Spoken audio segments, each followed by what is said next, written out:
And then my wife turns to me and she says, "You realize this is the White House, right?" And I was like, "What?" Oh, that's funny. Yeah, so the next thing you know, we're heading across the street. Oh, wait. I think we're back on the air.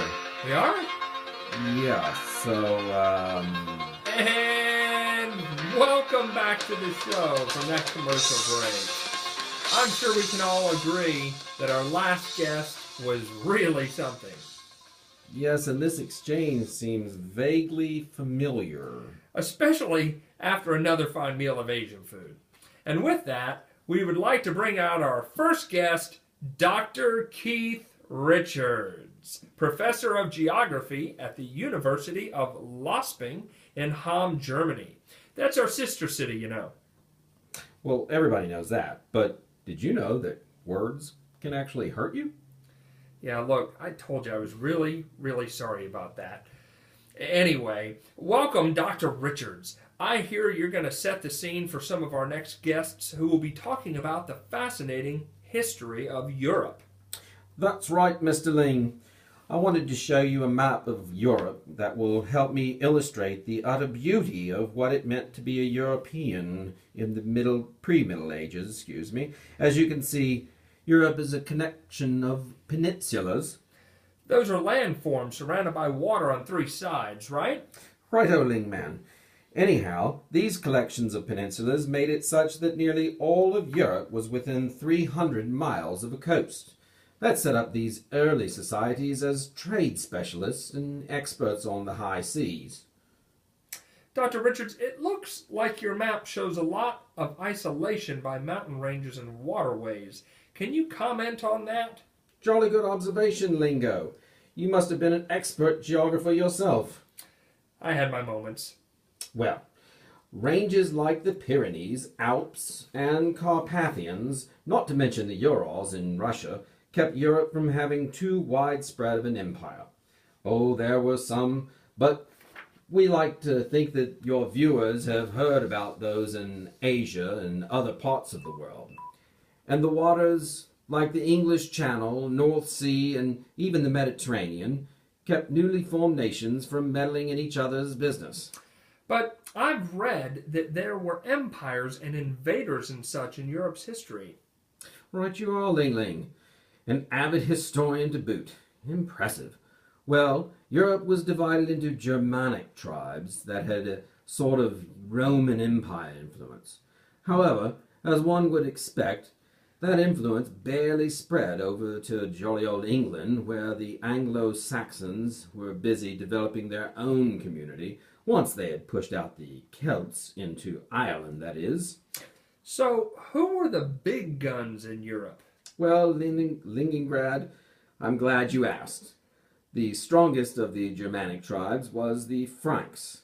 They occupied much of what is today called France and Germany. The Franks controlled much of France and Germany, you say. Why didn't they control more land? Well, they weren't the only people around, you know. There were still other people. This is the time of the Roman Empire's splitting in two, and the Byzantine Empire is about to get going, and all that, man. It's not like that is all that was going on. Fair enough. Well, go on about the Franks.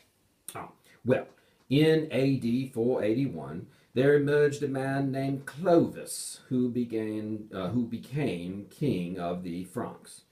You know, I heard that the modern-day surname, like Ling and Richards, didn't come around until about 800 years ago. Oh, you're spot on, Mr. Lingo.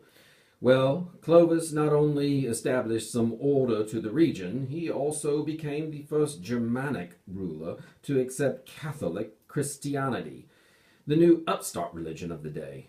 Now, there was some struggles for power in Europe between popes and rulers, but this guy was head-on for Catholicism. Anyhow, after Clovis's death, Frankish kings lost some of their power of government. Some of their power to government officials known as mayors. A sort of restructuring of power, probably brought on by the popes in order for them to have more control, but that's just my speculation. I've actually written about many of these mayors, but the one that stuck out for me was a guy named Charles Martel. Hey, look at that, a last name. You're all right, good sir. Martel's greatest accomplishment was probably his defeat of the Muslims that had been spreading into Europe, France and Spain mostly, from northern Africa since, say, the 700s AD. Oh, yes, yes. That was the Battle of Tours. It stopped the advancement of Islam into Western Europe, well, at least for a time. Of course, if you were a Catholic today, you might be just as much a fan of Martel's son Pepin, who became king of France with the help of the Pope. As a favor, later, he granted land to the Pope in what we today call the Papal States. Why, I must have overlooked that in my research. Oh, you are never too old to learn new things, Professor Lingarino. Thanks for that lesson.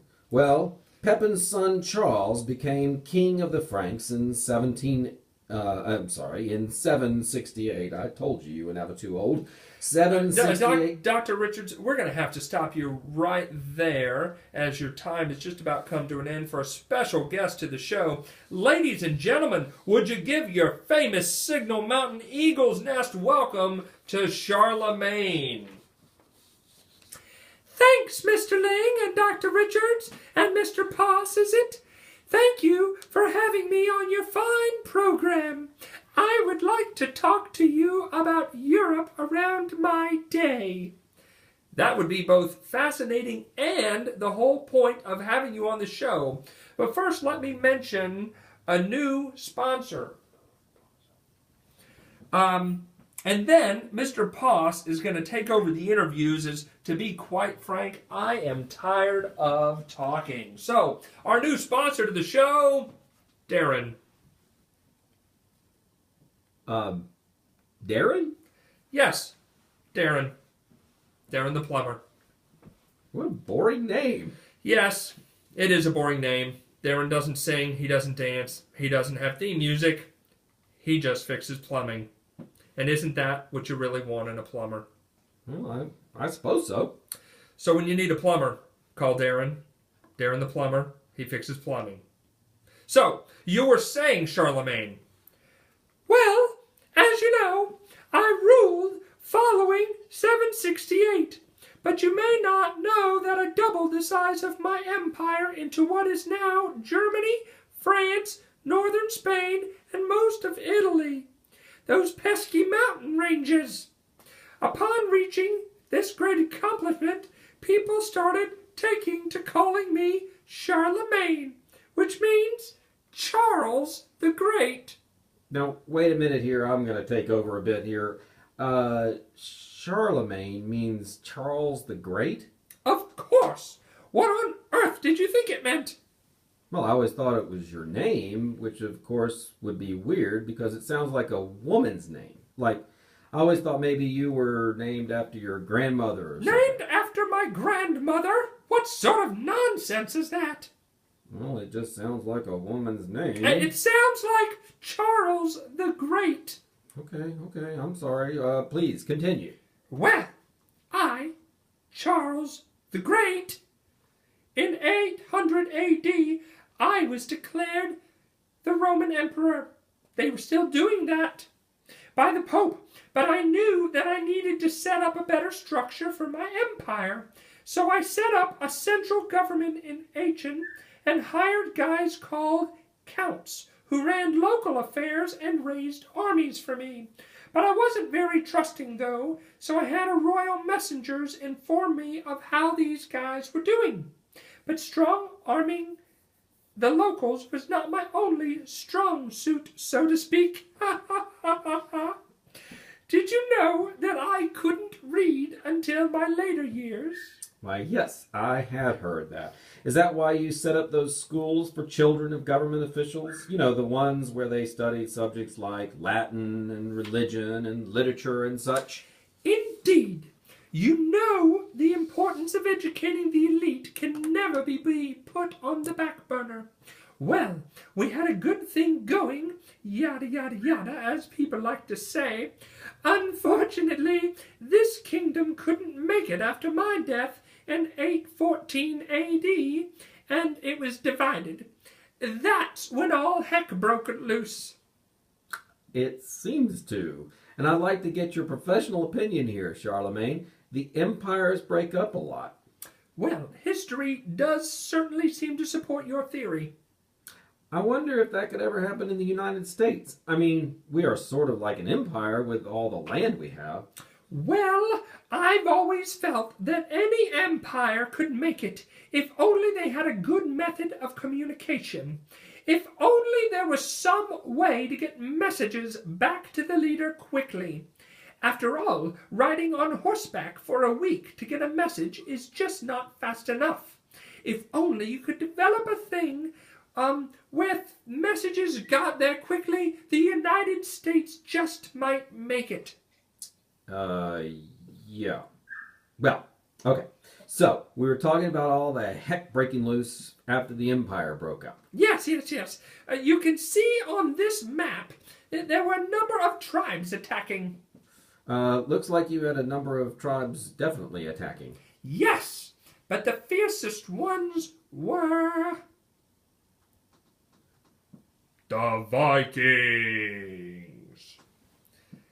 I even have some video footage of how they battled and destroyed village after village.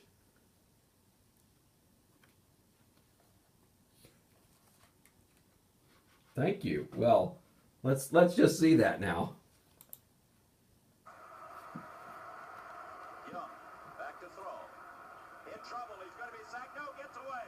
Well, now, Charlemagne, they don't really look all that dangerous. Oh, they're terribly dangerous. They don't seem to be going after much. No, they're going after that man. Look at them.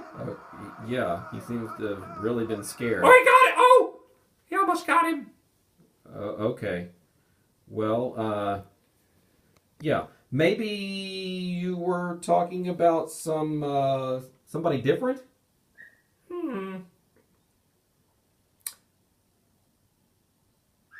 Well, maybe some other Vikings then.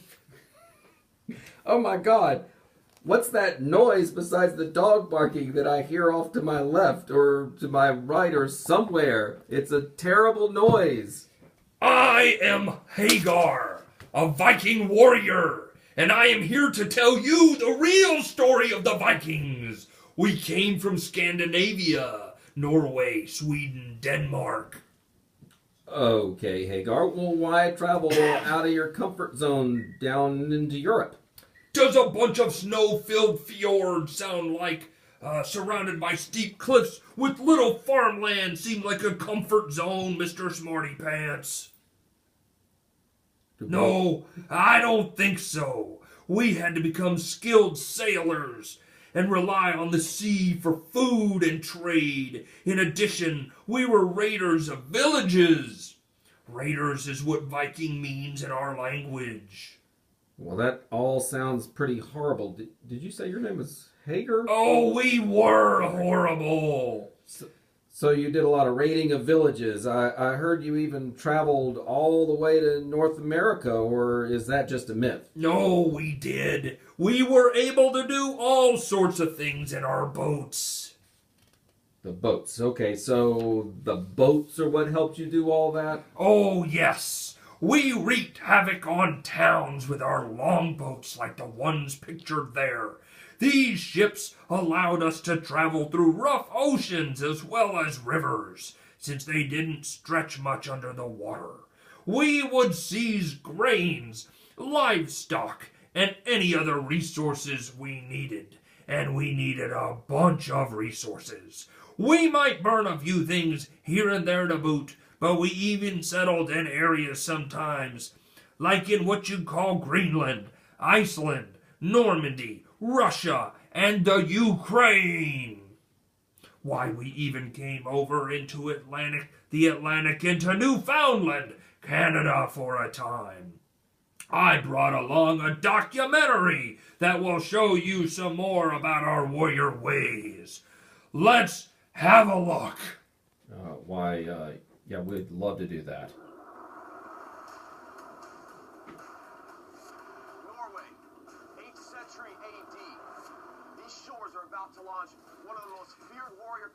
Mr. Hagar, while this looks very interesting, we'll have to pick it up for a different day because we've once again run out of time.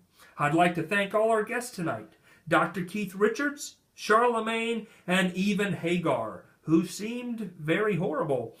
Please join us next time when our guests will include Dr. Yang M., who will be promoting her new cookbook, 101 Great School Lunches That Can Be Served for Supper. And from the movie Mockingjay, Jennifer Lawrence. AC/DC guitarist Angus Young, and a young monk named Martin Luther, who says his latest book is so important it should be nailed on the door of every religious institution in town. Thanks again! And as the legendary anchorman Ron Burgundy used to say when visiting the set, you stay classy, Signal Mountain.